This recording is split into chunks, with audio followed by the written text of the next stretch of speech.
এই যে শাহেদ সাহেবের এতগুলো মামলা, আপনি বলতেছেন সব মামলাগুলো ভুয়া, সব মামলাগুলো সাজানো।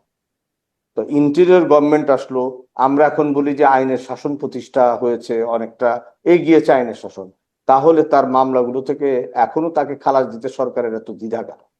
হ্যাঁ, এটা আপনার প্রশ্ন। সরকারের দ্বিধা এই কারণে, সরকার তো চায় না। সরকার তো আপনার নিরীহ জনগণ যারা 5ই আগস্টের আগে ফ্যাসিস্ট আওয়ামী লীগ সরকারের আমলে যারা ক্ষতিগ্রস্ত হচ্ছে, তারা ন্যায় বিচার পাওয়ার আশায়, ন্যায় বিচার পাওয়ার আশায় এই বাংলাদেশের আপনার মত বিনিময় প্রকাশ করার জন্য, স্বাধীনভাবে চলার জন্য, এবং আপনার ন্যায়ের প্রতীক হিসাবে বাংলাদেশকে আমরা উজ্জ্বলভাবে প্রতিস্থাপন করার জন্য তো আমরা আন্দোলন করেছিলাম।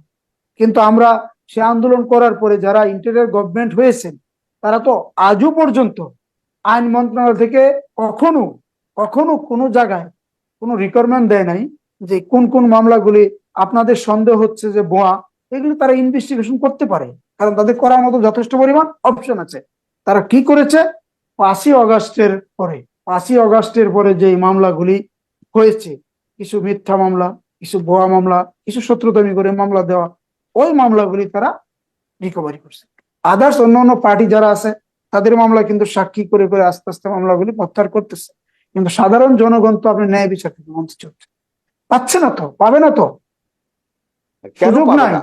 কেন কেন পাবে না? পাবে না, কেন পাবে না, এটা একটা কারণ হলো 5ই আগস্টের পরে যদি আপনার সরকার নির্বাচিত সরকার থাকে, নির্বাচিত সরকার নির্বাচিত সরকার থাকলে, যদি আজকে যেই দল নির্বাচিত হয়, তখন তাদের ফ্যাসিস্ট যে আমলে যে মামলাগুলো হয়েছে তারা এটা তদন্ত করবে, দেখবে, নিরপেক্ষ নিরপেক্ষ জাস্টিফিকেশন করার পরে মামলা থেকে অব্যাহতি দিবে। কিন্তু আপনার ইন্টেরিয়র গভর্নমেন্ট, এত বড় একটা বাংলাদেশ, আমাদের বাংলাদেশে 18 কোটি 20 কোটি জনগণ, এই জনগণকে তারা সেবা দেওয়ার মতো ইন্টেরিয়র গভর্নমেন্টের যে বডি আছে, এই বডি আনফিট। আমার ভাষায় আমার ভাষায় আনফিট। তার কারণ হলো, এখানেও কিছু লোক ঘাপটি মেরে আছে। আপনি নিশ্চয়ই লক্ষ্য করবেন, আমাদের একজন উপদেষ্টা আছে ফারুক, উনি নাটক নির্মাতা। ওনার স্ত্রী তিশা, সে শেখ মুজিবের স্ত্রীর ভূমিকা অভিনয় করেছে, অর্থাৎ শেখ হাসিনার মা। তাইলে শেখ মুজিবুরকে কতটুকু ভালোবেসে তারা ছবিটা করেছে, এবং যিনি ছবির নায়ক ছিল, বিনা টাকায় বিনা পারিশ্রমিকে যিনি ছবি করেছেন, তাকে আপনি পূর্বাঞ্চলে একটা ফ্লট দিয়েছিল, যেটা পরবর্তীতে বাতিল করা হয়েছে। তো ওনার হাজবেন্ডও তো আপনার আজকের ইন্টেরিয়র গভর্নমেন্টের উপদেষ্টা। ওরা তো আপনার বুঝতে হবে তো, এখানে আপনার অভিজ্ঞ লোকের দরকার। বাংলাদেশে 40 45 55 জন মিনিস্টার ছিল, এবং 300 জন এমপি ছিল, 50 জন মহিলা সংরক্ষিত আসন ছিল। ওরাই তো আমাদেরকে ম্যানেজ করতে পারে নাই এই কয়েকজন লোক দিয়ে। এখানে ডক্টর ইউনূস, উনি শিক্ষিত লোক, উনি অর্থনীতিবিদ, নোবেল পুরস্কার প্রাপ্ত।